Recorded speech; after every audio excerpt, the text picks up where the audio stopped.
Quick series number 7 चलते हैं। आपका क्विक सीरीज नंबर 7 अर्थात 6 सीरीज आप पढ़ा चुके हैं, 7 सीरीज में चल रहे हैं। परिसीमन आयोग इसके पहले हमने बताया था, परिसीमन आयोग के बारे में बताया था।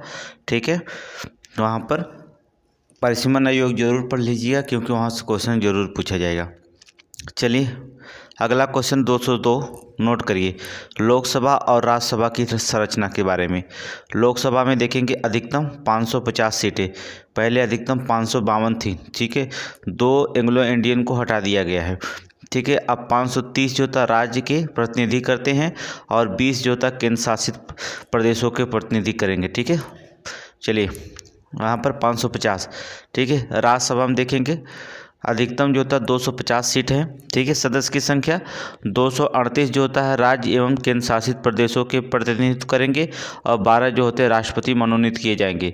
ठीक है, आगे देखेंगे। ठीक है, 250 सीटें। आगे देखिएगा नेक्स्ट क्वेश्चन, लोक लेखा समिति के बारे में चर्चा करेंगे। मोस्ट इंपॉर्टेंट है लोक लेखा समिति पीसीएस, लोक लेखा समिति। ठीक है, पीएससी। ठीक है, बहुत इंपॉर्टेंट क्वेश्चन है लोक लेखा समिति पीएससी के बारे में। चलिए नोट करेंगे आप इसे। लोक लेखा समिति सबसे वरिष्ठ संसदीय समिति है, याद रखिएगा। जो लोक लेखा समिति है सबसे वरिष्ठ जो होता है संसदीय समिति है, जिसकी स्थापना 1921 में की गई थी। 1921 में स्थापना की गई थी। लोक लेखा समिति के जो होते हैं 22 सदस्य होते हैं। यही इंपॉर्टेंट लाइन थे, इंपॉर्टेंट लाइन नोट करिए। ठीक है, लोक लेखा समिति के जो था 22 सदस्य होते हैं, जिनमें से 15 सदस्य लोकसभा में और 7 सदस्य राज्यसभा से चुने जाते हैं। हमने आपको टेस्ट लिया था कल आपका टेस्ट सीरीज नंबर 1 चला था, वहाँ पर देखेंगे रिवीजन टेस्ट 1 में आपको यही क्वेश्चन पूछा गया था।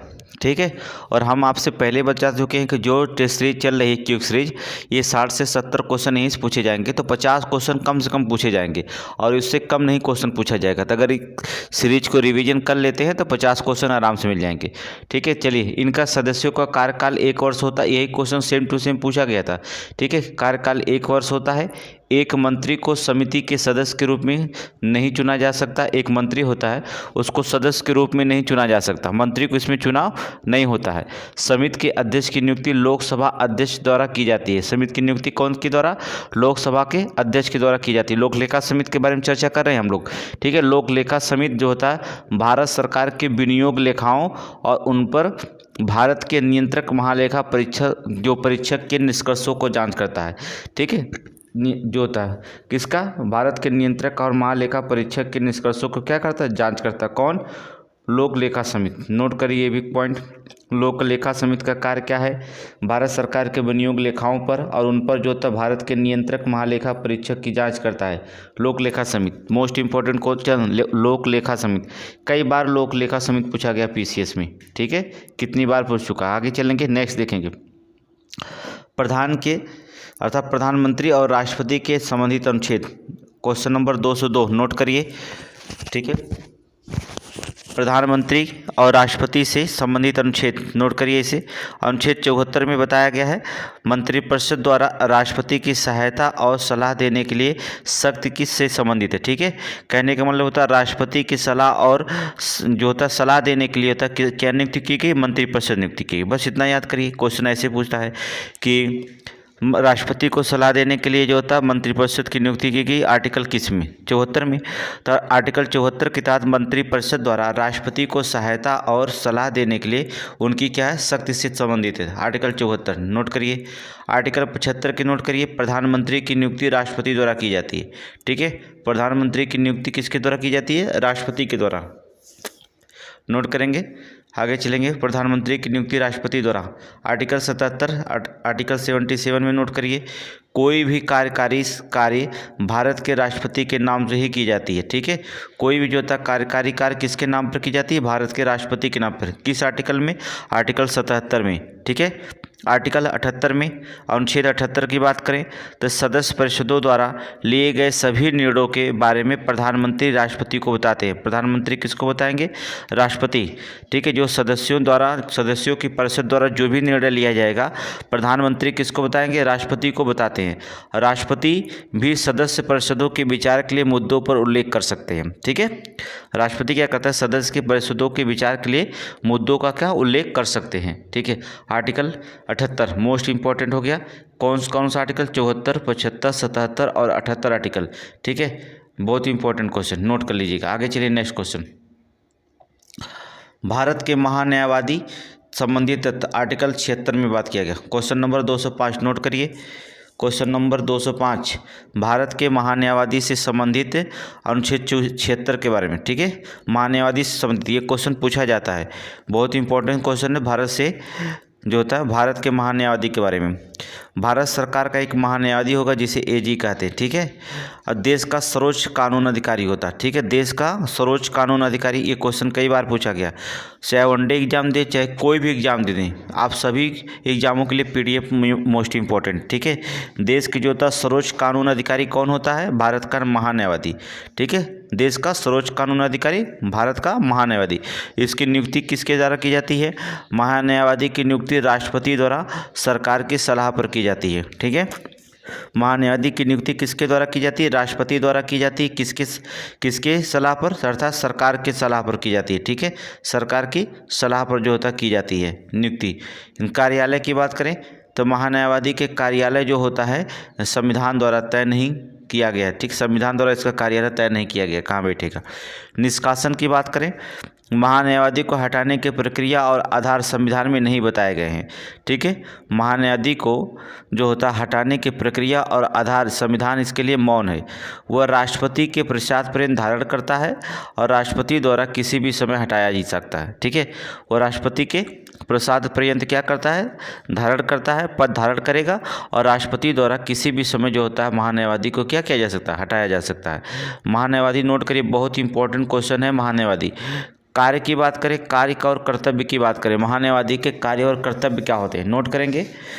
ऐसे कानूनी मामलों पर भारत सरकार की सलाह देना जो राष्ट्रपति द्वारा उसे भेजे जाते हैं। ठीक है, ऐसे कानूनी मामलों पर भारत सरकार को जो होता सलाह देना जो राष्ट्रपति द्वारा उसे भेजे जाते हैं, राष्ट्रपति द्वारा जो भेजे जाते हैं उन पर जो होता महान्यायवादी क्या करता है? भारत सरकार को क्या करता है? सलाह देता है। ठीक है, भारत सरकार की ओर से उन सभी मामलों में जो भारत सरकार से संबंधित हैं सर्वोच्च न्यायालय या किसी उच्च न्यायालय में भी उपस्थित होना। ठीक है, सर्वोच्च न्यायालय या किसी भी उच्च न्यायालय में उपस्थित होना, जो भी मामले हों भारत सरकार की ओर से वो संबंधित हों तो उस सर्वोच्च न्यायालय और उच्च न्यायालय में उपस्थित होता है। यही महान्यायवादी का कार्य है। ठीक है, तो महान्यायवादी ये क्वेश्चन पूछा गया है। लोक लेखा समिति महान्यायवादी। ठीक है, अनुच्छेद 76। आगे चलेंगे, चलिए क्वेश्चन नंबर 206 देखिएगा। हमने बता दिया यूपीपीसीएस, एक बार फिर बता रहे यूपीपीसीएस आरओ और एआरओ में यहाँ से 50 से 60 क्वेश्चन ये क्विक सीरीज रिवीजन जो चल रहे हैं वहाँ से आएंगे, आप रिवीजन करते रहिएगा। ठीक है, और इसके बाद जो होता है करंट का भी रिवीजन करते रहिएगा और टेस्ट सीरीज भी लगाते रहिएगा, टेस्ट सीरीज लगाते रहिएगा। ठीक है, अभी टेस्ट सीरीज जितना भी डाल रहे हैं आज करंट का भी टेस्ट सीरीज पड़ेगा तो थोड़ा टेस्ट सीरीज पे ध्यान रखिएगा। ठीक है, टेस्ट सीरीज बहुत इंपॉर्टेंट है, उसे टेस्ट सीरीज पे ध्यान रखिएगा थोड़ा से। ठीक है, आगे चलिए। ये जो प्रीवियस ईयर के जो तो 12 साल के क्वेश्चन होते हैं उनको जो होता है यहाँ पर हल किया गया है। ठीक है, कलेक्ट करके एक साथ रखा गया, चाहे समीक्षा का पेपर हो चाहे पीसीएस का हो, जो भी 12 साल में पूछा गया है आपको अलग से जो घटना चक्र का रिवीजन करते हैं वहाँ रिवीजन नहीं करने की ज़रूरत है, यहाँ वीडियो पे रिवीजन कर सकते हैं। घटना चक्र ही मान लीजिए उस सारे क्वेश्चन जो 12 साल का वो छाप तो वही 12 साल का हम लोग कलेक्ट कर दिया गया यहाँ पर है। आगे चलेंगे नेक्स्ट क्वेश्चन। सौरमंडल के बारे में महत्वपूर्ण तथ्य, सौरमंडल के बारे में महत्वपूर्ण क्वेश्चन नंबर 206। पृथ्वी से देखे जाने वाला सबसे चमकदार ग्रह कौन है? सबसे चमकदार ग्रह कौन? शुक्र है। ठीक है, इस पृथ्वी पर का जुड़वा भाई भी कहा जाता था, सॉरी पृथ्वी का जुड़वा भी कहा जाता है कौन? शुक्र। ठीक है, शुक्र और पृथ्वी जो होते हैं बहनें कहलाती हैं। ठीक है, जो दूसरों की तुलना में विपरीत दिशा में घूमता वो भी कौन है? शुक्र है। ठीक है, शुक्र है, भोर के तारा, इवनिंग के तारा, ठीक है, शुक्र कहलाता है। ठीक है, मॉर्निंग स्टार, इवनिंग स्टार। ठीक है, अर्थात कहा जाता है पृथ्वी से देखे जाने वाला चमकदार ग्रह शुक्र है। पृथ्वी पर जुड़वा भी कहा जाता है शुक्र है, पृथ्वी का जुड़वा भी शुक्र कहलाता है। जो दूसरों की तुलना में विपरीत घूमता है, सभी पश्चिम से पूर्व घूमते पूर्व से पश्चिम घूमता है, वो शुक्र है। ठीक है, जिसके चारों ओर छल्ले हैं, जिसकी चारों ओर प्रमुख छल्ले होते हैं वो कौन ग्रह होता है? शनि ग्रह होता है। जिस ग्रहों को कोई उपग्रह नहीं होता है वो कौन होते हैं? बुध और शुक्र। दो एक क्वेश्चन पीसीएस में पूछा गया है, जिन ग्रहों के कोई उपग्रह नहीं होते उन कौन कौन ग्रह हैं? बुध और शुक्र पर कोई उपग्रह नहीं होते। ठीक है, कोई उपग्रह नहीं होते। आगे देखेंगे सबसे लंबा दिवस वाला ग्रह कौन होता है? शुक्र। 273 पृथ्वी दिन होता है, ठीक है, 273 पृथ्वी जितना दिन भर 243 सबसे लंबा दिवस वाला ग्रह कौन है? शुक्र है, याद रखिएगा। सबसे छोटा दिवस वाला ग्रह कौन है? बृहस्पति, 9 घंटे 55 मिनट। सबसे छोटा जो होता है दिवस वाला ग्रह कौन है? अर्थात बृहस्पति है। आगे देखेंगे शाम के तारा, भोर के तारा अर्थात अभी बताया मॉर्निंग स्टार और इवनिंग स्टार के नाम से जाना जाता है कौन? शुक्र, ठीक है, मॉर्निंग स्टार और इवनिंग स्टार के नाम से शुक्र। ये तो बहुत क्वेश्चन हर एक एग्जाम में पूछ दिया है। अब हमें लगता है कि आप लोग पूरी तरह से इसे ज़रूरत नहीं, आंख से देखेंगे तुरंत आंसर निकाल देंगे, ठीक है। आगे देखेंगे पृथ्वी के निकटतम सितारा कौन है? पृथ्वी के निकटतम सितारा कौन है? अर्थात प्राक्जिमा सेंटोरी, अर्थात प्राक्जिमा या तो प्राक्जिमा सेंचुरी या सेंटारी कह सकते हैं। प्राक्जिमा यहाँ लिखा गया प्रक्सिमा, तो प्राक्जिमा उसका शुद्ध है, ठीक है, प्रक्सिमा सेंटारी, ठीक है। आगे देखेंगे सौरमंडल का सबसे गर्म ग्रह कौन है? तो जान लेना शुक्र है। शुक्र सौरमंडल का सबसे गर्म ग्रह कौन है? शुक्र है। अधिकतम तापमान की बात करें 462 डिग्री सेल्सियस है, याद रखिए 462 डिग्री सेल्सियस है किसके? शुक्र का तापमान, ठीक है। सौरमंडल का सबसे जो होता है गर्म ग्रह है, याद रखिएगा गर्म ग्रह है। आगे देखेंगे अर्थात सौरमंडल का सबसे ठंडा ग्रह कौन है? सबसे ठंडा अरुण और वरुण। अरुण देखेंगे सबसे लास्ट में पड़ता है जिसे यूरेनस कहते हैं, ठीक है, यूरेनस। अर्थात सौरमंडल में सबसे ठंडा ग्रह कौन है? अरुण, जिसे यूरेनस कहते हैं। प्रभावित तापमान 216 डिग्री सेल्सियस। प्रभावित तापमान कितना है? 216 डिग्री सेल्सियस होता है, ठीक है, तापमान इसका, याद रखिएगा सारे। अगला क्वेश्चन क्या पूछा गया? अगला क्वेश्चन है आपका अर्थात क्वेश्चन नंबर 207, नोट करिए क्वेश्चन नंबर 207। हमने 206 क्वेश्चन पढ़ा चुके हैं, 207वां क्वेश्चन है महत्वपूर्ण अंतर्राष्ट्रीय सीमा रेखाएं तथा उनकी विशेषताएं। याद रखिएगा महत्वपूर्ण अंतर्राष्ट्रीय सीमा रेखाएं और उनकी विशेषताओं के बारे में चर्चा करेंगे, ठीक है। चलिए देखते हैं 17वीं समांतर रेखा। 17वीं समांतर रेखा की बात करें तो दक्षिणी वियतनाम और उत्तर वियतनाम, दक्षिणी वियतनाम और उत्तर वियतनाम 1954 में जो होता है जिनेवा समझौते के आधार पर उत्तर और दक्षिण वियतनाम को विभाजित किया गया था। याद रखिएगा दक्षिणी वियतनाम उत्तरी वियतनाम 1954 में जो था विभाजित किया गया था किसे? जिनेवा समझौते के आधार पर। किसके? जिनेवा समझौते के आधार पर। वियतनाम के एकीकरण के बाद ये अप्रासंगिक हो गया, ठीक है, अप्रासंगिक हो गया। दक्षिणी वियतनाम उत्तरी वियतनाम एक हो गए, अब ये क्या हो गया? अप्रासंगिक हो गया है, ठीक है, 17वीं समांतर रेखा, ठीक है, अब जो था एक हो गए हैं। आगे चलेंगे 20वीं समांतर रेखा की बात करेंगे। 20वीं समांतर ये सूडान और लीबिया के बीच की सीमा को चिन्हित करता है। किसके? 20वीं समांतर रेखा सूडान और लीबिया के बीच की सीमा को चिन्हित करता है। नोट करेंगे सूडान और लीबिया के बीच की सीमा को चिन्हित करता है, अर्थात कौन? 20वीं समांतर रेखा। आगे चलेंगे 22वीं समांतर रेखा। 22वीं समांतर रेखा में देखेंगे 22वां जो था उत्तरी अक्षांश सूडान और मिस्र सीमा को जो था बड़ा हिस्सा चिन्हित करता है। 22वीं समांतर रेखा किसको चिन्हित करता है? देखेंगे आप, अर्थात सूडान और मिस्र के बीच की सीमा, ठीक है। 20वां जो होता है उत्तरी अक्षांश है, सूडान और मिस्र सीमा, ठीक है। आगे चलेंगे 25वीं समांतर रेखा की बात करेंगे मॉरिटेनिया और माली, ठीक है, मॉरिटेनिया और माली। यह माली और मॉरिटेनिया सीमा के सबसे ऊपरी भाग को चिन्हित करता है। सबसे ऊपरी भाग अर्थात सीमा के सबसे ऊपरी भाग को जो होता है क्या करता है? चिन्हित करता है।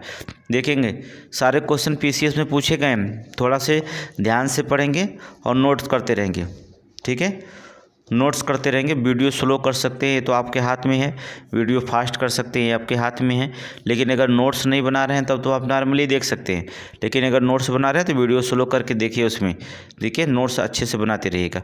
मॉरिटेनिया और माली के बीच में जो होता है 20वीं समांतर रेखा है, माली और मॉरिटेनिया की सीमा के सबसे ऊपरी भाग में चिन्हित किया गया है, ठीक है। आगे देखेंगे नेक्स्ट क्वेश्चन 31वीं समांतर रेखाएं। 31वीं समांतर रेखा क्या है? ईरान और इराक, ठीक है, ईरान और इराक के बीच के, याद रखिएगा ईरान और इराक के बीच में 31वीं समांतर रेखा।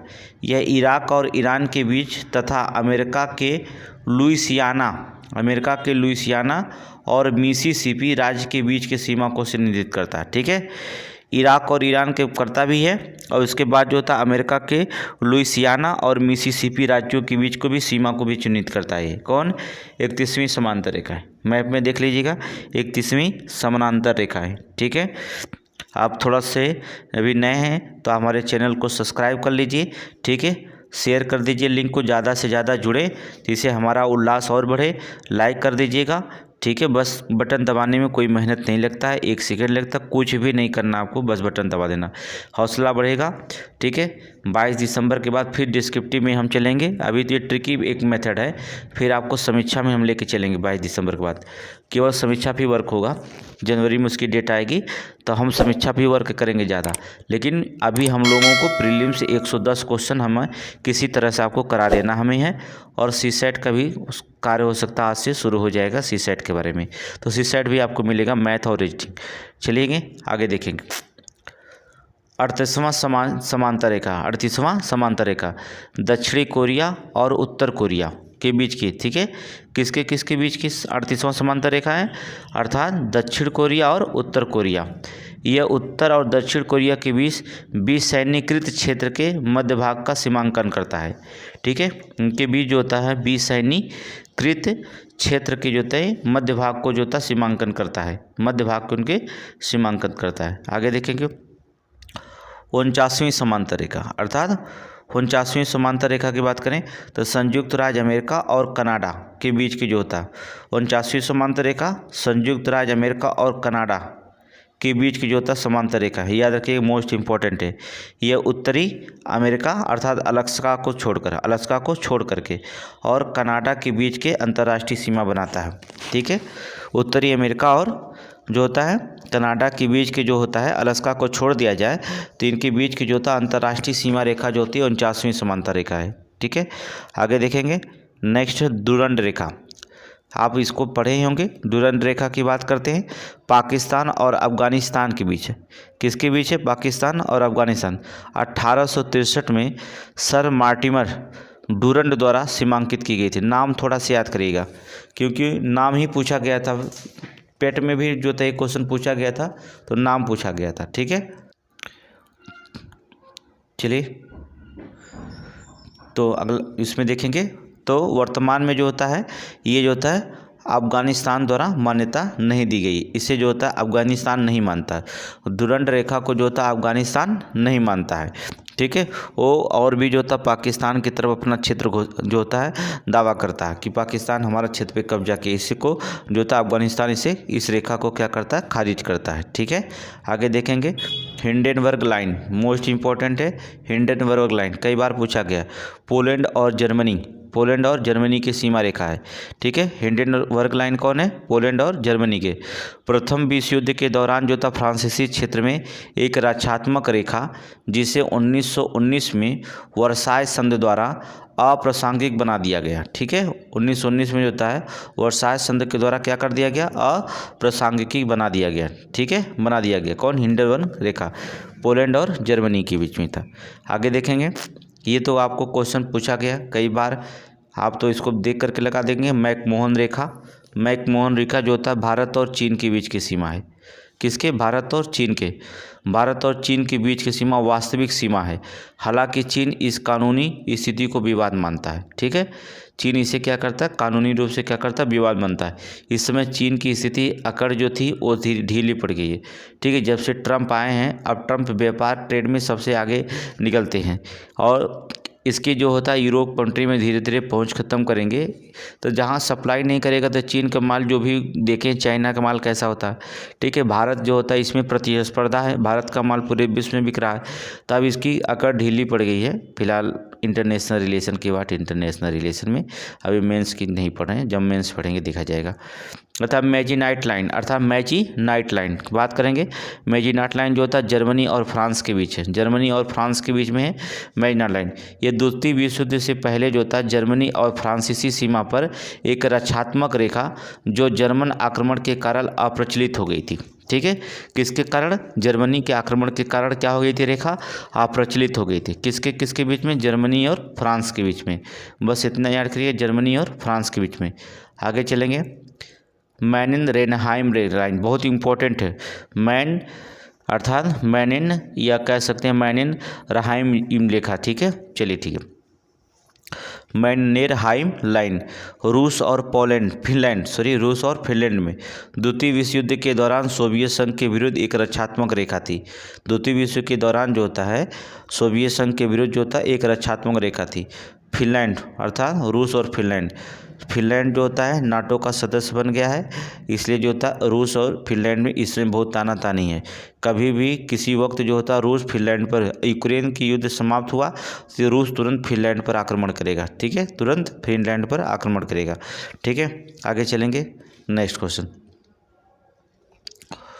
ओडर नीस लाइन। ठीक है, ओडर नीस लाइन पोलैंड और जर्मनी की सीमा। ओडर नीस लाइन पोलैंड और जर्मनी, यह जो होता पोट्समैन अर्थात पोस्ट डैम सम्मेलन के अनुसार पोलिश और जर्मन सीमा का सीमांकन करता है। 1990 में एकीकृत जर्मनी द्वारा मान्यता दी गई थी। किसके द्वारा? 1990 में एकीकृत जर्मनी द्वारा मान्यता दी गई थी पोट्सडैम सम्मेलन के अनुसार। अर्थात ओडर नीस लाइन किसके बीच है? पोलैंड और जर्मनी। याद रखिएगा, पोलैंड और जर्मनी के बीच की सीमा है। आगे देखेंगे। रेड क्लिफ लाइन आप समझ गए होंगे, भारत और पाकिस्तान। रेड क्लिफ लाइन किसके? भारत और पाकिस्तान। भारत के विभाजन और पूर्वी तथा पश्चिमी पाकिस्तान के गठन के लिए जो था सीमांकन किया गया था, जिसमें वर्तमान में भारत जो होता है बांग्लादेश और पाकिस्तान शामिल है। ठीक है, वर्तमान में क्या हुआ? पूर्वी जो होता है पाकिस्तान क्या बन गया? बांग्लादेश बना दिया गया। ठीक है, 72 में निकाल दिया गया उसे। ठीक है, बांग्लादेश बना दिया गया। ठीक है, और इस समय जो था बांग्लादेश और पाकिस्तान की जो था, जबकि पूर्वी और पश्चिमी दोनों सीमाओं की रेखा को जो था रेड क्लिफ लाइन कहा गया था। ठीक है, अब इसमें बांग्लादेश को अलग कर दिया गया। किससे? पश्चिमी पाकिस्तान से। आगे देखेंगे नेक्स्ट क्वेश्चन, सिगफ्रीड लाइन। ये भी क्वेश्चन समीक्षा अधिकारी में पूछा गया था। समीक्षा अधिकारी में पूछा गया था सिगफ्रीड लाइन क्या है? सिगफ्रीड लाइन तो बता दें फ्रांस और जर्मनी। ठीक है, फ्रांस और जर्मनी के बीच के लाइन को जो था फ्रीसिंग लाइन। प्रथम विश्व युद्ध के पश्चिमी मोर्चे पर जो था हिंडेनबर्ग रक्षात्मक रेखा का विस्तार है। ठीक है, हिंडेनबर्ग रक्षात्मक रेखा का विस्तार है फ्रांस और जर्मनी। ब्लू लाइन भी समीक्षा में पूछा गया है। समीक्षा अधिकारी में ब्लू लाइन, लेबनान और इजराइल, ये क्वेश्चन पीसीएस में पूछा जाएगा। इस बार पीसीएस में पूछा जाएगा ब्लू लाइन। पीसीएस में पूछा जाएगा 2024 में 22 दिसंबर को क्वेश्चन में पूछा जाएगा। ब्लू लाइन के बारे में चर्चा की जाएगी। लेबनान और इजराइल का संयुक्त राष्ट्र द्वारा लेबनान और इजराइल के बीच के सीमा का निर्धारण स्थापित किया गया। किसके द्वारा? संयुक्त राष्ट्र के द्वारा जो था लेबनान और इजराइल के सीमा का निर्धारण स्थापित किया गया, जिसे हम ब्लू लाइन कहते हैं। लेबनान और इजराइल किसका? ब्लू लाइन कहते हैं। ठीक है, जिसे हम क्या कहते हैं? Blue line. नोट करिए, बहुत इंपॉर्टेंट क्वेश्चन है blue line, most important question. आगे देखेंगे नेक्स्ट, ग्रीन लाइन या यूएन बफर जोन। ठीक है, ग्रीन लाइन या कह सकते हैं यूएन बफर जोन। किसे कहा जाता है? साइप्रस गणराज्य और तुर्की के बीच की सीमा। ठीक है, साइप्रस गणराज्य और तुर्की के बीच में इसे कहा जाता है ग्रीन लाइन कहा जाता है या यूएन बफर जोन कहा जाता है। UN buffer zone. साइप्रस में जो होता है संयुक्त राष्ट्र शांति सेना स्थापित है। ठीक है, भारत की भी सेना यहाँ पर लगाई गई है। साइप्रस में भारत की सेना लगाई गई है। ठीक है, इसमें जो था द्वारा गश्त किए जाने वाला एक विसैनीकृत क्षेत्र है, जो 1974 में जो था युद्ध के विराम के बाद स्थापित किया गया था। 1974 में युद्ध के बाद जो विराम के बाद जो था यहाँ सेना स्थापित की गई थी। देखिए, साइप्रस गणराज्य में भारतीय सेना भी लगाई गई है। यूएन द्वारा जो था भारत की सेना वहाँ पर प्रहरी करते हैं। याद रखिएगा, साइप्रस लाइन पर मोस्ट इम्पोर्टेंट है। आगे देखेंगे क्वेश्चन नंबर 208। नोट करिए, काला सागर। ठीक है, काला सागर क्वेश्चन नंबर 208 काला सागर की चर्चा करेंगे। 6 देशों को सीमा साझा करता है काला सागर। 6 देश जो थे सीमा साझा करता है काला सागर। कौन कौन से देश हैं देख लीजिएगा। 6 देशों को सीमा साझा करता है काला सागर। कौन कौन से देश हैं चर्चा करेंगे। यूक्रेन, रूस, जॉर्जिया, तुर्की, बुल्गारिया, रोमानिया। ठीक है। काला सागर कौन से, बहुत इंपॉर्टेंट है काला सागर, बहुत इंपॉर्टेंट क्वेश्चन पूछा जा रहा है इसमें सागर के बारे में। 6 देश जो होता है सीमा साझा करते हैं। यूक्रेन लगाता है, रूस लगाता है, जॉर्जिया, तुर्की भी काला सागर में किनारे है, और कौन है, बुल्गारिया और रोमानिया। ठीक है, ये 6 देश हैं, नोट कर लीजिए, बहुत इंपॉर्टेंट है। काला सागर, काला सागर नोट कर लीजिए, बहुत इंपॉर्टेंट है। अगला क्वेश्चन, नेक्स्ट क्वेश्चन देखिए, यहाँ से तो क्वेश्चन पूछा ही जाता है। भारतीय इतिहास के महत्वपूर्ण घटनाक्रम, ये मिलान करने के लिए भी पूछा जाता है। क्वेश्चन नंबर 209, क्वेश्चन नंबर 209 याद करिए, प्रश्न नंबर 209। ये तो घटनाक्रम पूछा ही जाता है, भारतीय इतिहास के महत्वपूर्ण घटनाक्रम, बहुत इंपॉर्टेंट है घटनाक्रम। चलेंगे, पहला घटनाक्रम पढ़ेंगे 1911, सन 1911 की घटनाक्रम क्या है। किंग जॉर्ज प्रथम भारत आना, ठीक है, 1911 में किंग जॉर्ज प्रथम जो था भारत आना। ठीक है। कलकत्ता से दिल्ली जो होता है राजधानी को स्थानांतरित करना, 1912 में स्थानांतरित हो चुकी थी। ठीक है। आगे देखेंगे, भारतीय राष्ट्रीय कांग्रेस के कलकत्ता अधिवेशन जनगण मनगण पहली बार गाया गया था, कब, 1911 में। 1911 में जो था जनगण मनगण पहली बार गाया था, कहाँ पर, भारतीय राष्ट्रीय कांग्रेस के कलकत्ता अधिवेशन में, भारतीय राष्ट्रीय कांग्रेस के कलकत्ता अधिवेशन में। कमेंट में आप बताइए, हमने उसके पहले बता चुका, कमेंट में आप खुद बताइए कि भारतीय राष्ट्रीय कांग्रेस के कलकत्ता अधिवेशन 1911 में किसने की थी। तुरंत कमेंट में आंसर बताइएगा, आंसर बताएंगे तभी आपको क्वेश्चन पूछा जाएगा, नहीं तो नहीं आप बताएंगे तो कैसे पूछा जाएगा। अगर आपको आ रहा है तो तुरंत बताइए कमेंट में इसका आंसर। ठीक है। आगे देखेंगे, 1911 में एक काम किया गया, बमरौली से जो था इलाहाबाद भारत और विश्व में पहली बार हवाई डाक प्रारंभ किया गया था। 1911 में कहाँ से, बमरौली से इलाहाबाद कि भारत और विश्व में जो था पहली बार हवाई डाक प्रारंभ किया गया था, हवाई डाक प्रारंभ किया था 1911 में, बमरौली से इलाहाबाद तक। ठीक है। मुझे लगता है 19 किलोमीटर की दूरी जो था पहली डाक सेवा, हवाई डाक सेवा मिली थी, 19 किलोमीटर। बमरौली और इलाहाबाद से 19 या 14 किलोमीटर दूरी है इलाहाबाद और बमरौली के बीच में। आगे देखेंगे, 1919 की घटना क्या करेंगे। भारत सरकार अधिनियम 1919 द्वारा द्विशासन की शुरुआत हुई थी। ठीक है, 1919 में क्या हुआ, द्विशासन की शुरुआत हुई थी, ये पता है। रॉलेट एक्ट 1919 लागू कर दिया गया था। रॉलेट एक्ट को जो था बिना कानून, बिना दलील, बिना वकील के, अर्थात इसे हम क्या कह सकते हैं, रॉलेट एक्ट को अंधा कानून भी कहा जाता था, या कहा जाता था अंधा कानून भी कहा जाता है, या तो इसे हम क्या कह सकते हैं, काला कानून भी कहा जा सकता था। क्या कहा जाता था, काला कानून भी कहते थे। ठीक है। फिर जो होता 1919 में एक घटना हुई थी, जलियांवाला त्रासदी, 13 अप्रैल 1919, 13 अप्रैल 1919 को जलियांवाला की जो होता त्रासदी हुई थी, जलियांवाला वाला त्रासदी हुई थी। कौन कौन सत्यपाल और किचलू की गिरफ्तारी के विरोध में वहाँ लाखों लोग क्या कर रहे थे, प्रदर्शन कर रहे हैं, तभी ये ऐसा हुआ था, तो नोट कर लीजिएगा।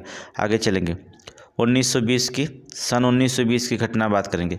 खिलाफत आंदोलन शुरू हुआ था और असहयोग आंदोलन की शुरुआत। ये मिलान करने के लिए आएगा, मिलान करने के लिए आएगा, याद रखिएगा इसे मिलान।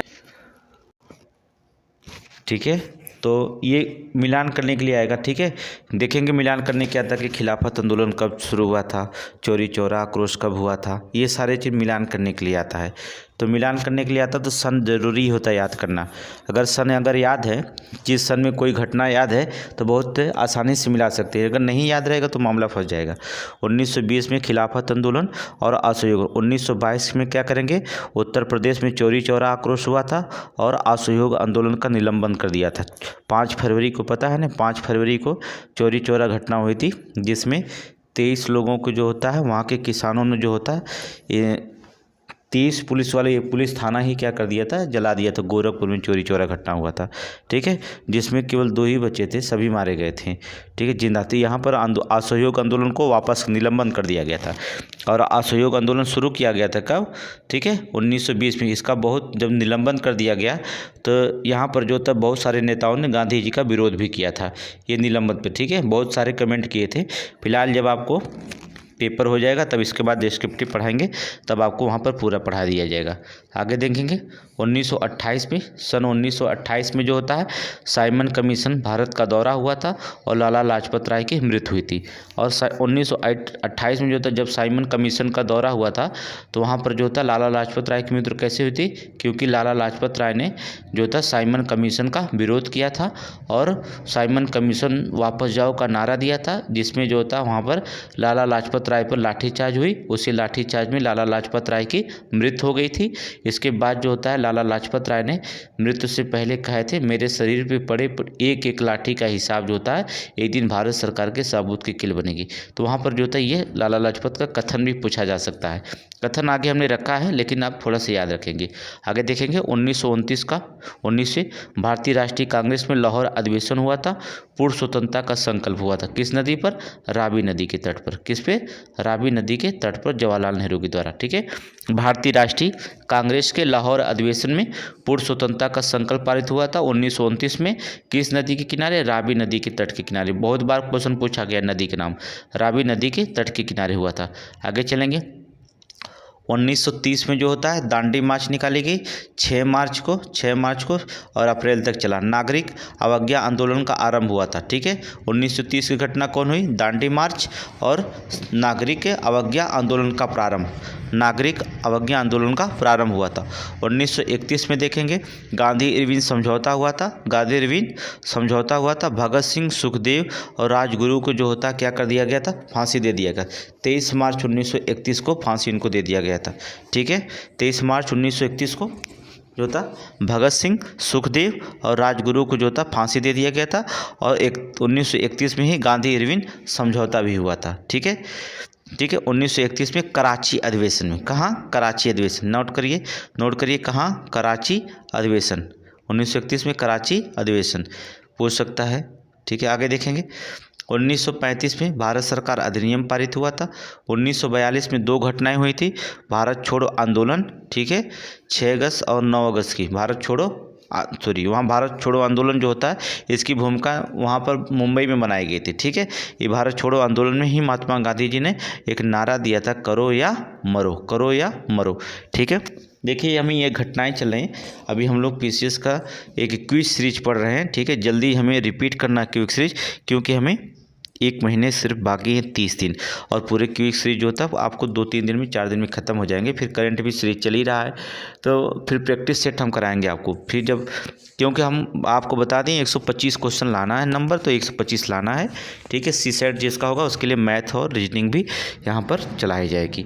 आगे देखेंगे 1942 में आज़ाद हिंद फौज की संरचना भी हुई थी। आज़ाद हिंद फौज की जो थी संरचना भी हुई थी, याद रखिएगा 1942 में। कहाँ हुई थी आज़ाद हिंद फौज की संरचना, कमेंट में बताओ, तुरंत बताइए, तब तो हम जाने, तुरंत आप लिखिए। चलिए बताइएगा, इंतज़ार कर रहे हैं, जब तक ये PDF 2 पढ़ाते हैं तब तक आप बता दीजिएगा। 1942 में क्रिप्स मिशन का भारत दौरा हुआ था। 1942 में जो था क्रिप्स मिशन भारत का दौरा हुआ था। 1946 में कैबिनेट मिशन का दौरा हुआ था। ठीक है, 1942 में क्या हुआ, क्रिप्स मिशन का भारत का दौरा हुआ था। 1946 में कैबिनेट मिशन का भारत का दौरा हुआ था। 1947 में स्वतंत्रता और भारत का विभाजन हुआ था। ठीक है, 1947 में स्वतंत्रता और भारत का विभाजन हो गया था। अब देखेंगे इतना डेट आप पढ़ेंगे 1911 से लेकर जितनी डेट हमने आपको पढ़ाया 1911, 1919, 1920, 1922, 1928, 1929, 30, 31, 35, 42, 46, 47, ये सब आप डेट याद करेंगे। अगर ये डेट करेंगे तभी आप मिलान कर पाएंगे। ठीक है, अगर नहीं तो आपको लिए एक क्वेश्चन दिक्कत हो जाएगी। चलिए आगे देखेंगे, अभी और भी बताएंगे आपको। 1948 में देखेंगे महात्मा गांधी की हत्या कर दी गई थी जनवरी में। ठीक है, और पाकिस्तान का पहला आक्रमण हुआ था 1948 में।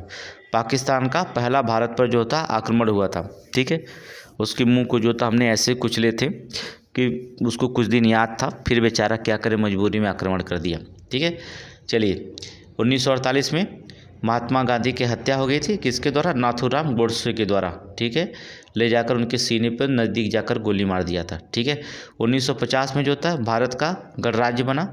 1950 में भारत गणराज्य बना, किससे, 26 जनवरी 1950 को भारत क्या बन गया, गणराज्य बना था 26 जनवरी 1950 को। ठीक है, 1951 को जो होता है पहली पंचवर्षीय योजना शुरू की गई थी। ठीक है, 1955 तक चली पहली पंचवर्षीय योजना। दिल्ली में जो था पहला एशियाई खेल हुआ था, दिल्ली में पहला एशियाई खेल हुआ। 1951 में पहली पंचवर्षीय योजना शुरू की गई और दिल्ली में जो था पहला एशियाई खेल हुआ था। ठीक है।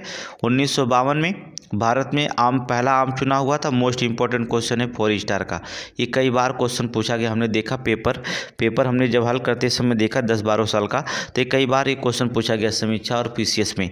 अर्थात कहा गया भारत में पहला आम चुनाव कब हुआ था? 1952 में, 1952 में हुआ था। 1954 में भारत और चीन द्वारा पंचशील समझौते पर हस्ताक्षर हुए थे। भारत और चीन के द्वारा जो था पंचशील समझौते पर हस्ताक्षर हुए 1954 में, भारत और चीन, याद करिए, भारत और चीन के द्वारा। ठीक है, आगे देखेंगे नेक्स्ट क्वेश्चन। 1956 में जो था भाषाई आधार पर भारतीय राज्यों का पुनर्गठन हुआ था। ठीक है, भाषाई आधार पर 1956 में भाषाई आधार पर भारतीय राज्यों का जो था पुनर्गठन हुआ था।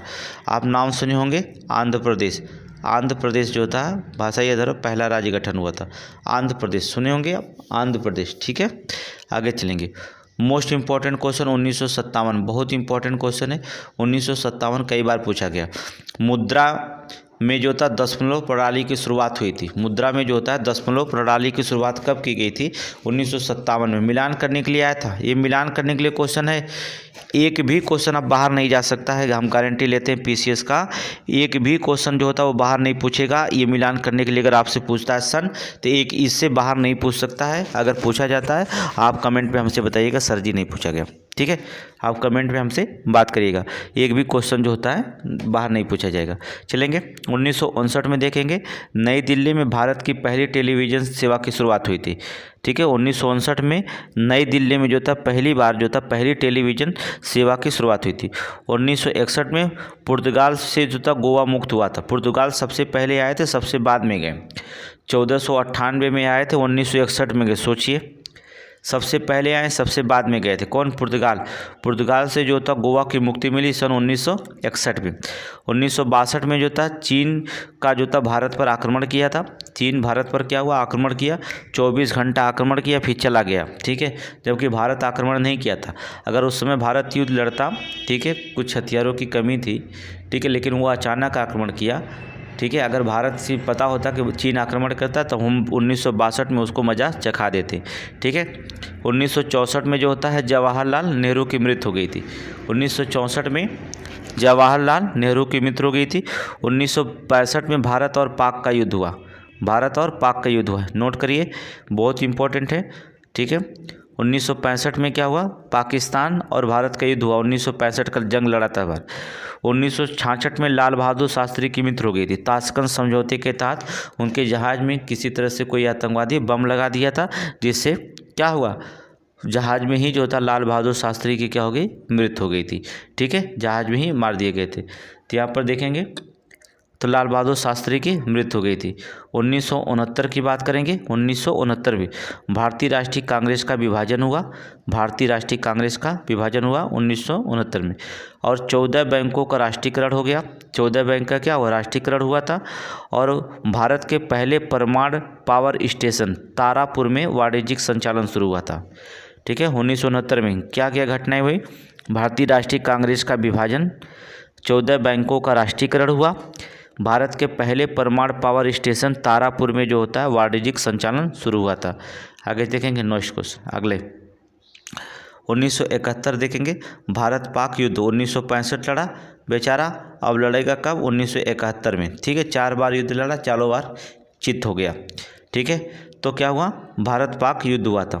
1972 में शिमला समझौता भारत और पाकिस्तान के द्वारा हस्ताक्षर हुए थे। ठीक है, शिमला समझौता कैसे हुआ था? 1972 में हुआ था। किन देशों के बीच? भारत और पाकिस्तान। भारत और पाकिस्तान के बीच जो था शिमला समझौता हुआ सन 1972 में। ठीक है, 1974 में मोस्ट इम्पॉर्टेंट है, पोखरण राजस्थान में 18 मई को पहला परमाणु परीक्षण किया गया। ठीक है, पोखरण राजस्थान में जो था 18 मई को पहला परमाणु परीक्षण किया गया। ठीक है, इंदिरा गांधी उस समय थी। ठीक है, उस परमाणु का नाम क्या गया था?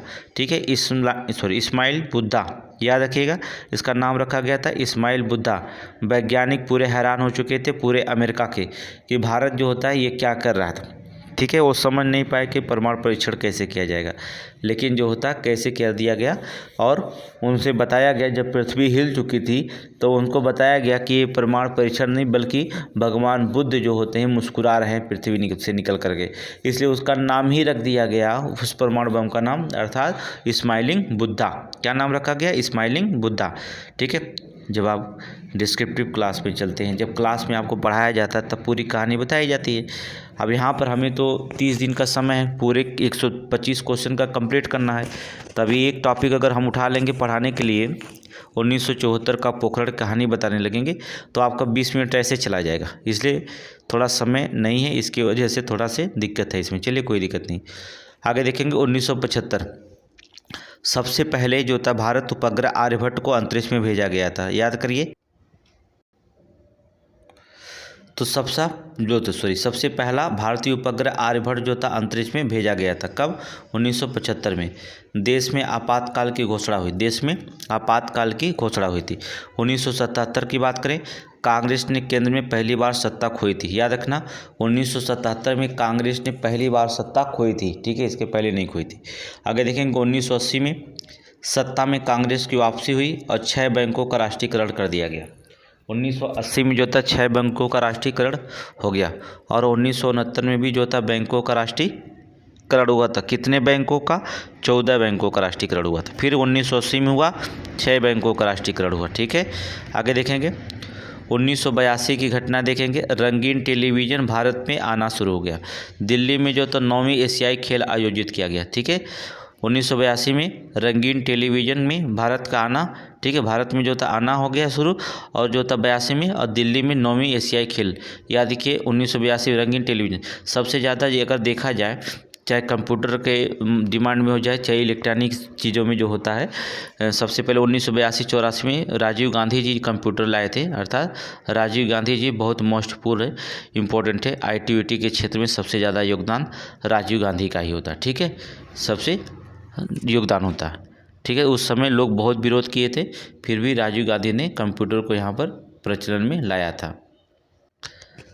अगला प्रश्न नोट करेंगे 1984 में श्रीमती इंदिरा गांधी की मृत्यु हो गई। 1984 के लिए जाना जाता है, श्रीमती इंदिरा गांधी की मृत्यु हो गई थी। ऑपरेशन मोस्ट इम्पोर्टेंट है, ऑपरेशन मेघदूत भारतीय सेवा द्वारा सियाचिन ग्लेशियर पर अपना पूर्ण नियंत्रण स्थापित किया गया, ठीक है।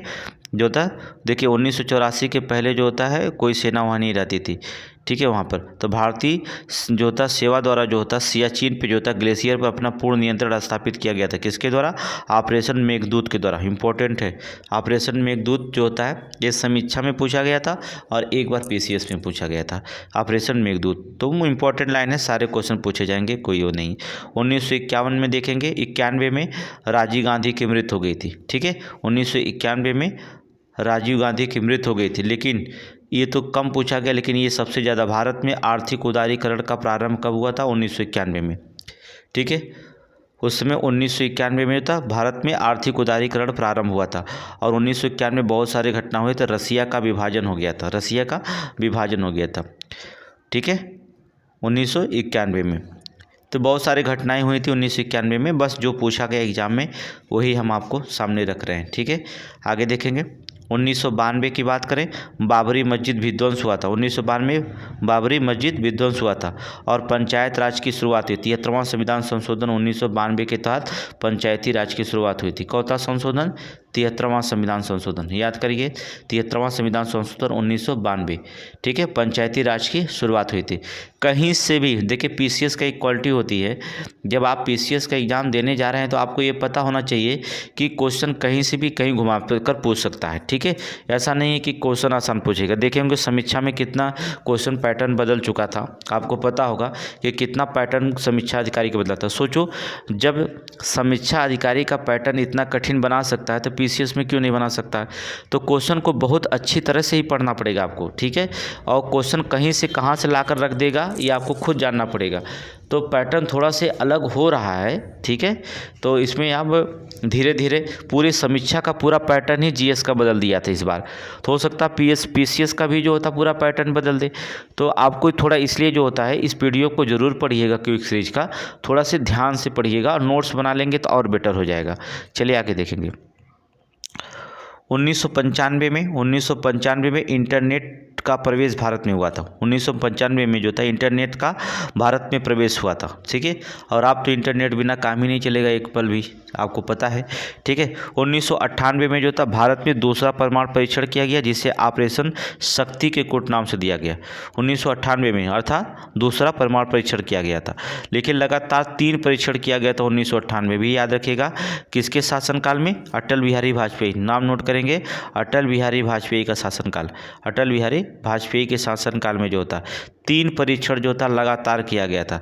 13 मई 1998, ठीक है। 14 मई, 15 मई, याद रखिएगा।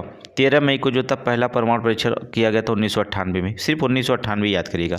अटल बिहारी वाजपेयी का शासनकाल था, ठीक है। इसके बाद 1999 तो भूला नहीं जा सकता, पाकिस्तान सैनिकों का जो था कारगिल पर आक्रमण कर दिया था। पाकिस्तान सैनिकों ने जो था क्या कर दिया था?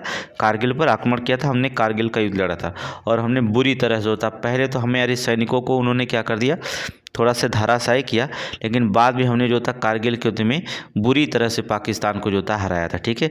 2000 में, सन 2000 में भारत की जनसंख्या 1 अरब पहुंची थी। सन 2000 में क्या हुआ था? भारत की जनसंख्या कितनी अरब पहुंच गई? 1 अरब पहुंची थी। वर्तमान में देखेंगे 1 अरब 42 करोड़ की जनसंख्या है। 1 अरब 42, और डाटा दे रहा है 1 अरब 44 करोड़ की जनसंख्या वर्तमान का, ठीक है। 1 अरब 44 करोड़ की जनसंख्या, विश्व की सबसे बड़ी जनसंख्या भारत में हो गई है। आगे चलेंगे, नेक्स्ट देखेंगे 2001 की घटना क्या? गुजरात में भूकंप आया था, जनवरी में भूकंप आया था, और भारतीय संसद पर आतंकवादी हमला हुआ था दिसंबर में, ठीक है। 2001 में जो होता है गुजरात में भूकंप आया था और भारतीय संसद पर जो होता है आतंकी हमला हुआ था। इस आतंकी हमला को देखते हुए जो होता है यहाँ पर जो होता पेटा, ठीक है, पेटा का जो था गठन किया गया था, ठीक है। पोटा का जो था गठन किया था, एक अलग से सेना बनाई गई थी, ठीक है। आपको पता है ना, ठीक है। अगर नहीं पता तो जान लीजिएगा, आपको बता दिया जाएगा। कोई भी क्वेश्चन अगर नहीं होता तो आप तुरंत पूछा करिए कमेंट में कि ये क्वेश्चन बताइए पूरा और विस्तार से, तो अलग से बता दिया जाएगा आपको। ऐसा है नहीं कि नहीं क्वेश्चन बताया जाएगा, जब आपको क्वेश्चन फुटअप करेंगे तभी ऐसा होगा, ठीक है। या तो हम आपको सामने लाइव आए तब आप क्वेश्चन डिस्कस करेंगे। चलिए 2002 की बात करेंगे, गोधरा कांड। आप समझ रहे हैं गोधरा कांड 2002 में हुआ था, ठीक है। इस पर एक मूवी भी, सीरीज भी बन चुकी है, ठीक है। 2004 में बताएंगे हिंद महासागर में सुनामी आई थी, ठीक है। हिंद महासागर में सबसे भयानक सुनामी जो होते हैं हिंद महासागर में आए थे। यूरेशियन और ऑस्ट्रेलियन प्लेट के जो होता है, यूरोपियन और एशिया प्लेट जो होते हैं आपस में टकरा भी गए थे, बहुत भूकंप तगड़ा आया था। आप इसको बारे में बताएंगे। 2008 में चंद्रमा पर जो होता है भारत पहला अंतरिक्षयान चंद्रयान-1 फर्स्ट भेजा था, याद रखिएगा। 2008 की बात करेंगे, चंद्रमा पर भारत का पहला अंतरिक्षयान चंद्रयान फर्स्ट जो था भेजा गया था। 2013 में मंगल ग्रह की ओर से मार्स ऑर्बिटर मिशन मंगलयान भेजा गया था, ठीक है। 2013 में क्या, मंगल ग्रह की ओर से जो था मार्स ऑर्बिटर मिशन जो था भेजा गया था। तो ये 2013 तक था। अब आप कहेंगे 2014 की बात करते हैं। 2014 से तो मोदी जी सरकार आए, तो इसके लिए जो होता अलग से PDF, इसके पहले हमने 2014, 15, 16, 19, 20, 21, 22 की योजनाओं के बारे में पढ़ा दिया है, ठीक है। क्विक सीरीज 4 में या 5 में होगा, देख लीजिएगा। या तो फिर जो होता है आगे भी जो होता करंट में भी 2014 के बाद की घटनाएँ पढ़ाएंगे आपको, ठीक है। इसलिए यहाँ पर अब जितना भी सन पढ़ाए हैं एक बार नोट करेंगे, सरसरी निगाह से देखेंगे, ठीक है। एक भी क्वेश्चन आपका आप गलत नहीं होना चाहिए, बहुत हमने सन पढ़ा दिया। अगर आप गलत करते हैं तो आपका दोष हो जाएंगे, ठीक है, आप दोषी होंगे, ठीक है। क्वेश्चन नंबर 210, विश्व की प्रमुख जल संधियाँ। चलिएंगे क्वेश्चन नंबर 210, विश्व की प्रमुख जल संधियाँ। चलिए यहाँ पर देखेंगे, पहली जल संधियाँ देखेंगे, बास जल संधियाँ। किसके बीच में है? बास जल संधियाँ तस्मान सागर और दक्षिणी सागर को जोड़ती है, ठीक है। तस्मान सागर और दक्षिणी सागर को जोड़ती है कौन सा? बास जल संधियाँ। दूसरा सुंडा जल संधियाँ, बहुत इंपॉर्टेंट है सुंडा जल संधियाँ। जावा सागर और हिंद महासागर को जोड़ती है, सुंडा बहुत इंपॉर्टेंट है, हमने बताया 4 स्टार के सवाल है, 3 बार पूछा गया है, ठीक है, 3 बार पूछा गया है।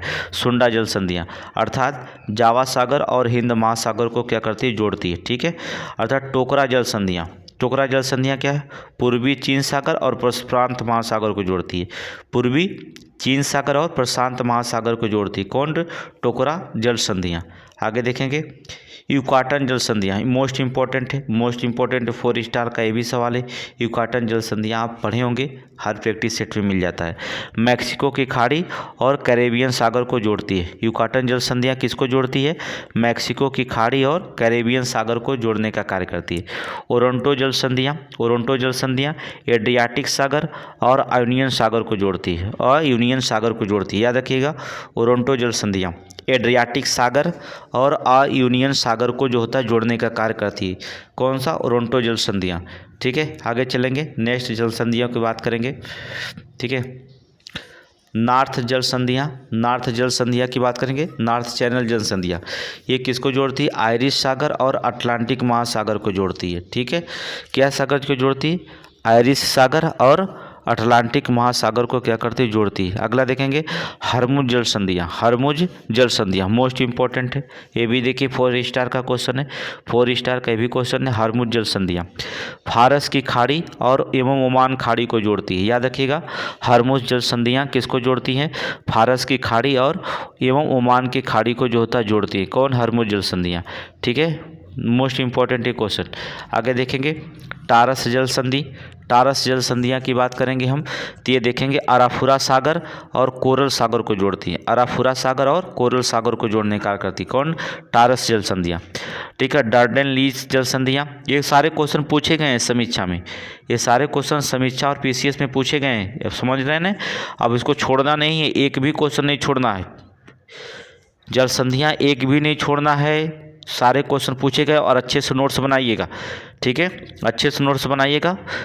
ठीक है, क्योंकि एग्ज़ाम हमें इस बार 110, 115, 125 से कम नंबर हमें नहीं लाना है, बस इतना ही जानिएगा। और जीएसपी मेरिट बनती है, और सी सेट तो आप पास ही हो जाते हैं। अगर सी सेट में किसी को दिक्कत है तो कोई दिक्कत नहीं होगी। सी सेट में आपको हमने बता दिया, मैथ और रीजनिंग के जो क्लास हम लेंगे, पहले रिवीजन क्लास लेंगे, फिर आपको जो होता है वही क्लास जो होता है रिपीट करवा देंगे। ठीक है, तो याद रखिएगा। आगे चलेंगे, हो गया। आगे देखेंगे डार्डेन मरमरा सागर और एजियन सागर को, डार्डेन जल संधियाँ। ठीक है, और देखेंगे बास्फोरस जल संधियाँ बहुत बार पूछा गया है। बास्फोरस जल संधियाँ जो होती हैं काला सागर और मरमरा सागर को जोड़ती हैं। किसको जोड़ती हैं बास्फोरस जल संधियाँ? काला सागर और मरमरा सागर को जोड़ती हैं बास्फोरस जल संधियाँ। ठीक है, आगे देखेंगे, आगे देखेंगे मकासार जल संधि किसे जोड़ती है? मकस्सार जल संधियाँ, मकस्सार जल संधियाँ किसे जोड़ती हैं? जावा सागर, जावा सागर और सेलिबीस सागर को जोड़ती है। जावा सागर और सेलिबीस सागर को जोड़ती है। कौन? मकासार जल संधियाँ। ठीक है, बक्कल मंडेप जल संधियाँ। ठीक है, ठीक है, बक्कल मंडेप जल संधियाँ किसे जोड़ती हैं? लाल सागर को अरब सागर को जोड़ती हैं। ठीक है, आप इसमें देखेंगे, यहाँ पर लिखेंगे, कभी कभी देता बाब ए मंडेप, बाब ए मंडेप जल संधियाँ। ठीक है, बाब ए मंडेप जल संधियाँ किसको जोड़ती हैं? लाल सागर को अरब सागर को जोड़ती है। ठीक है, याद रखिएगा। आगे देखेंगे मलक्का जल संधियाँ, ये भी कई बार पूछा गया है। मलक्का जल संधियाँ किसको जोड़ती है? अंडमान सागर और दक्षिणी सागर को जोड़ती है। अंडमान सागर एवं दक्षिणी सागर को जोड़ती है। कौन? मलक्का जल संधियाँ। लुजोन जल संधियाँ किसे जोड़ती है? लुजोन जल संधियाँ दक्षिण चीन और फिलीपीन सागर को जोड़ती है। याद रखिएगा, लुजोन जल संधि किसे जोड़ती है? अर्थात दक्षिण चीन और फिलीपीन सागर को क्या करती हैं? जोड़ती हैं। आगे देखेंगे मोस्ट इंपॉर्टेंट बोरिंग जल संधि, बेरिंग जल संधियाँ, ये तो आपको वनडे एग्जाम से लेकर के पीसीएस और समीक्षा तक हल्का मचाया हुआ। कौन? बेरिंग जल संधियाँ, कई बार क्वेश्चन पूछा गया, अब याद हो गया होगा। बेरिंग जल सागर और चुक्सी सागर को जोड़ती है। ठीक है, बेरिंग सागर और चुक्सी सागर को जोड़ती है। कौन? बेरिंग जल संधियाँ बेरिंग सागर और चुक्सी सागर को जोड़ती है। आगे देखेंगे अर्थात डेविस जल संधियाँ, डेविस जल संधियाँ क्या करती हैं? बेफिन की खाड़ी और अटलांटिक महासागर को जोड़ती हैं। डेविस जल संधियाँ किसको जोड़ती हैं? बेफिन की खाड़ी, अर्थात बेफिन की खाड़ी और अटलांटिक महासागर को जोड़ती हैं। बहुत इंपॉर्टेंट है डेविस जल संधि, बेफिन की खाड़ी और अटलांटिक महासागर को जोड़ती है। आगे देखेंगे डेनमार्क जल संधियाँ।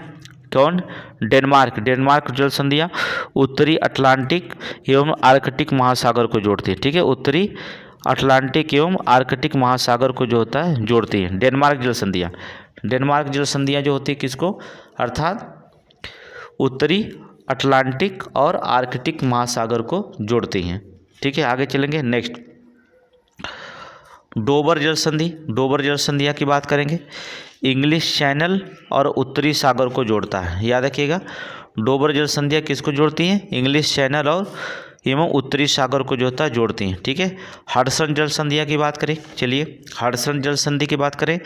हडसन की खाड़ी और अटलांटिक महासागर को जोड़ती है। याद रखिएगा, हडसन जल संधियाँ किसको जोड़ती हैं? हडसन की खाड़ी एवं अटलांटिक महासागर को क्या करती हैं? जोड़ती है। जिब्राल्टर जल संधि की बात करें, चलिए जिब्राल्टर जल संधि भूमध्य सागर और एवं अटलांटिक महासागर को जोड़ती है। याद रखिएगा, जिब्राल्टर जल संधि कई बार क्वेश्चन पूछा गया, बहुत बार क्वेश्चन पूछा गया। जिब्राल्टर जल संधियाँ देख रहे हैं ना, सारे जल संधियाँ याद करेंगे आप।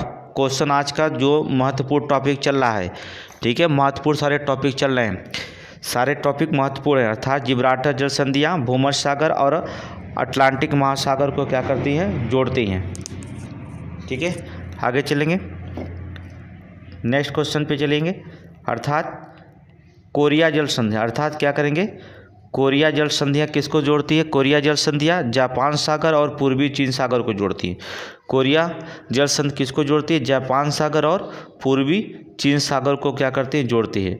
ठीक है, मैगेलन जल संधियाँ, अर्थात मैगेलन जो होता है जल संधियाँ किसको जोड़ती हैं? प्रशांत महासागर और दक्षिणी अटलांटिक महासागर को जोड़ती हैं। ठीक है, कौन सा? अर्थात मैगेलन जल संधियाँ किसको जोड़ती है? प्रशांत महासागर और दक्षिणी अटलांटिक महासागर को जोड़ती है। ये हुआ जल संधियाँ। इतना क्वेश्चन जल संधियाँ से पूछा गया था। अब इसको रिपीट करेंगे, नोट्स बनाएंगे, जल संधियाँ एक बार और पढ़ेंगे, चाहे एक बार और वीडियो देख लीजिएगा। ठीक है, उसमें आपको देख लेंगे, नहीं समझ में आया तो स्लो करके देखेंगे, नहीं तो थोड़ा सी स्पीड बढ़ा देंगे आपको, फिर देख लीजिएगा। एक दो बार में जो होता है 70% आपको पूरे याद हो जाएगा, कोई दिक्कत नहीं होगा। हमने बताया आप 110 पार करेंगे, 115 पार करेंगे तो पार करेंगे। चलिए अगला क्वेश्चन देख लेते हैं। महत्वपूर्ण कर सुधार समितियाँ, ठीक है, बहुत इंपॉर्टेंट क्वेश्चन है, क्वेश्चन नंबर 211 नोट करेंगे। महत्वपूर्ण कर सुधार समितियों के बारे में, ठीक है, महत्वपूर्ण कर सुधार समितियों के बारे में। चलिए पहली समिति देखेंगे, अधिया समिति। अधिया समिति जो थी बनाई गई 2016 में। सिफारिशें क्या थी? पूरे देश में एक समान कर प्रणाली अर्थात जीएसटी लागू करना। ठीक है, अधिया समिति 2016 में बनाई गई थी। इसकी सिफारिश क्या थी? इसकी सिफारिशें थी कि पूरे देश में जो होता है एक समान कर जो होता कर प्रणाली है, जिसे जीएसटी कहते हैं, लागू करने की बात कही गई। ठीक है, एक समान, ठीक है, अप्रत्यक्ष कर को सरल बनाना और एकल कर ढांचा लागू करना था। ठीक है, अप्रत्यक्ष कर को क्या करना था? सरल बनाना था और जो होता है एकल कर प्रणाली ढांचा लागू करना था। इसमें अधिया समिति जीएसटी से संबंधित है।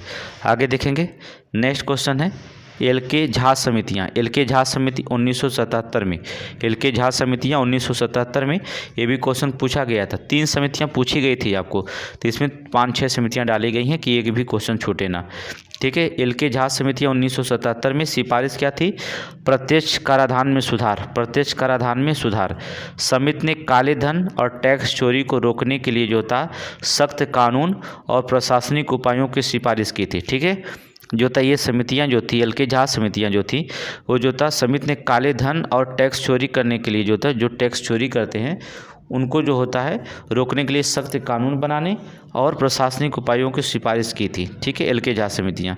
आगे देखेंगे नरसिम्हन समितियां, देखेंगे नरसिम्हन समिति 1991 से 1998। नरसिम्हन समिति 1991 और 98 में। सिफारिशें क्या की थी नरसिम्हन? कई बार क्वेश्चन पूछा गया। बैंकिंग क्षेत्र में सुधार, बैंकिंग क्षेत्र में सुधार और कर प्रणाली में पारदर्शिता लाना। ठीक है, बैंकिंग क्षेत्र में सुधार। दूसरा है कर प्रणाली में पारदर्शिता लाना, कर प्रणाली में क्या करना?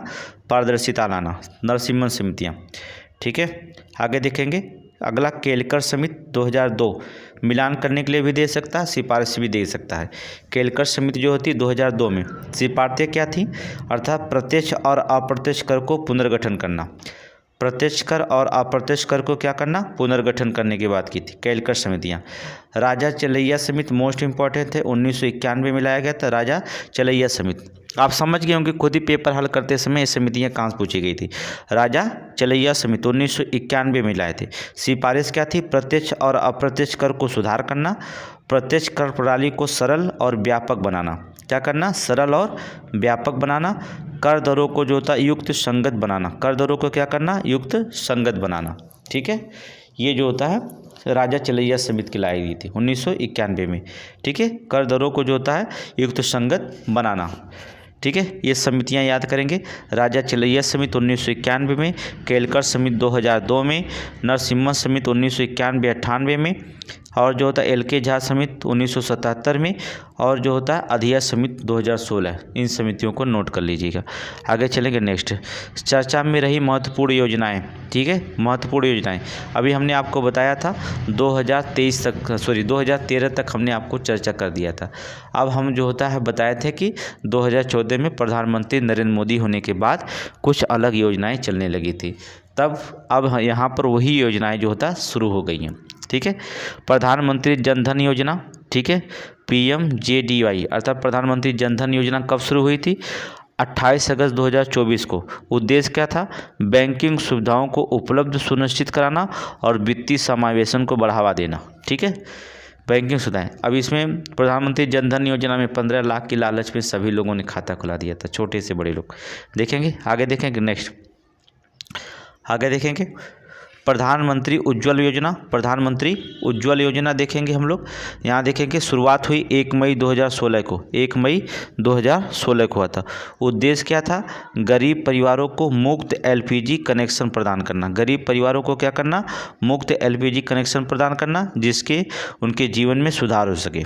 ठीक है, प्रधानमंत्री उज्ज्वल योजना के तहत गरीब परिवारों को मुफ्त LPG कनेक्शन प्रदान किया गया था। ठीक है, ये देखा गया। आगे देखेंगे प्रधानमंत्री फसल बीमा योजना। प्रधानमंत्री फसल बीमा योजना, इसकी शुरुआत 13 फरवरी 2016 को हुई।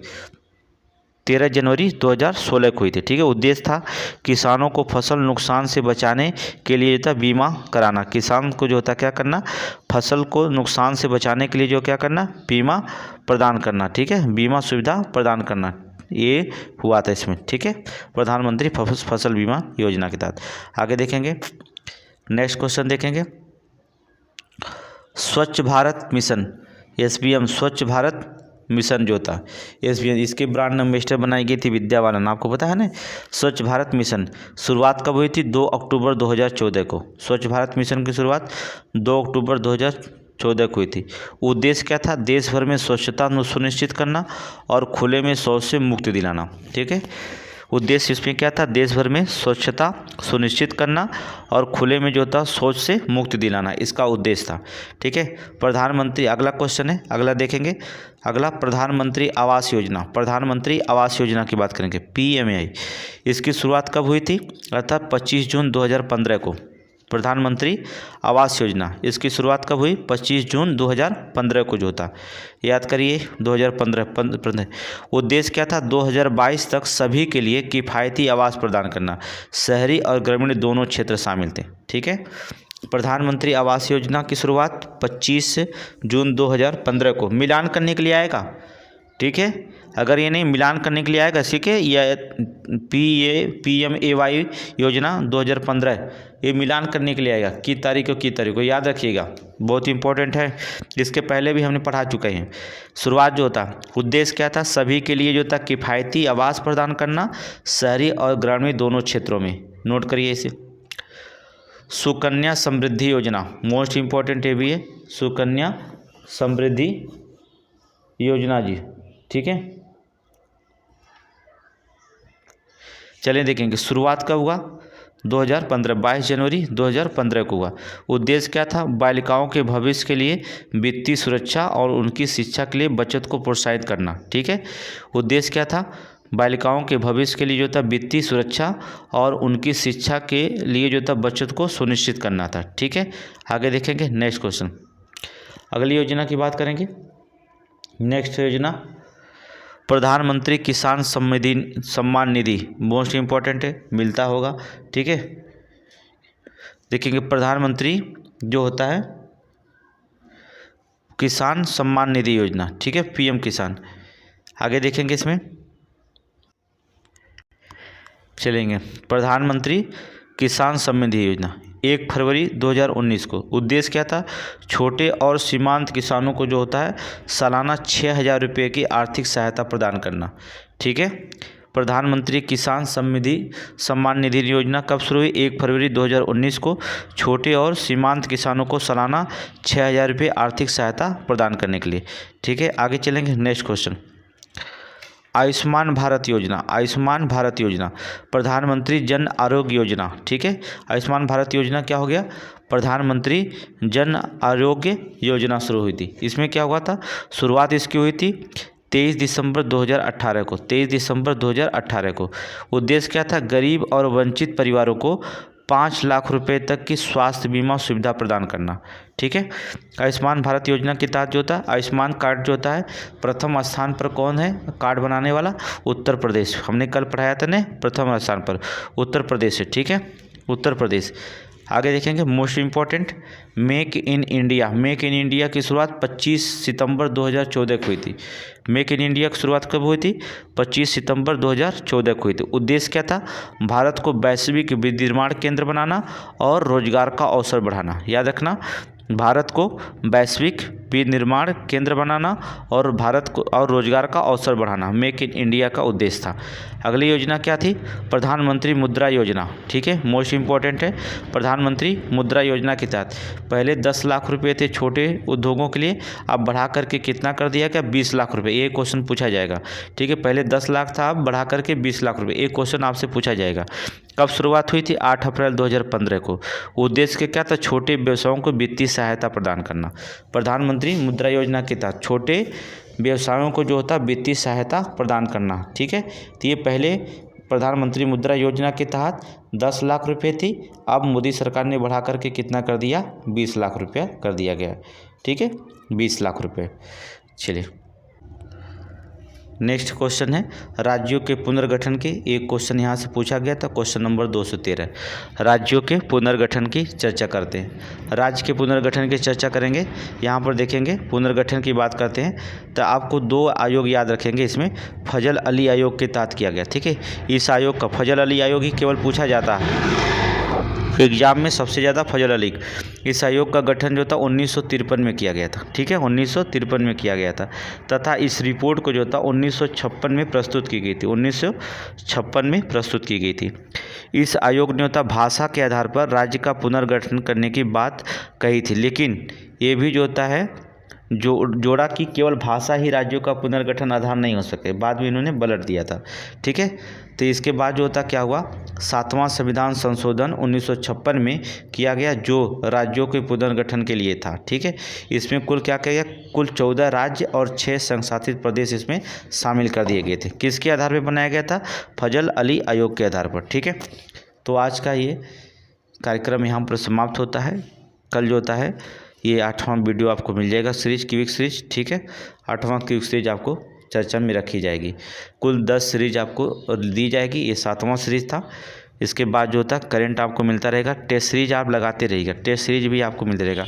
आज करंट का टेस्ट सीरीज चलेगा, करंट का टेस्ट सीरीज लगाइएगा आज। ठीक है, और इवनिंग टाइम में जो होता है, इवनिंग टाइम में आपको जो होता है मिलेगा current, specially quick series current मिल जाएगा आपको। कल उत्तर प्रदेश देखेंगे, क्विक सीरीज पढ़ लिए होंगे, तो नहीं पढ़े हैं तो पढ़ लीजिएगा। उत्तर प्रदेश क्विक सीरीज डाला गया है वीडियो। और आज देखेंगे टेस्ट सीरीज करंट का दिया जाएगा। अक्टूबर का हमने पढ़ाया था, तो अक्टूबर का करंट कैसे पूछा जाता है उस पर चर्चा करेंगे। फिर अक्टूबर का आपको PDF भी पढ़ा देंगे, जिससे आप पूरी तरह तैयार हो जाएंगे। लास्ट में आपको एक ही रिक्वेस्ट है कि लिंक को ज़्यादा शेयर करिए। ठीक है, और ये जो होता है सब्सक्राइब करने में कोई दिक्कत नहीं, लाइक भी करने में कोई दिक्कत नहीं होता, तो इतना आप कर सकते हैं। ठीक है, जिससे इससे और भी हौसला बढ़ेगा। ठीक है, बस आज का क्लास समाप्त कर दिया जाता है। Thank you.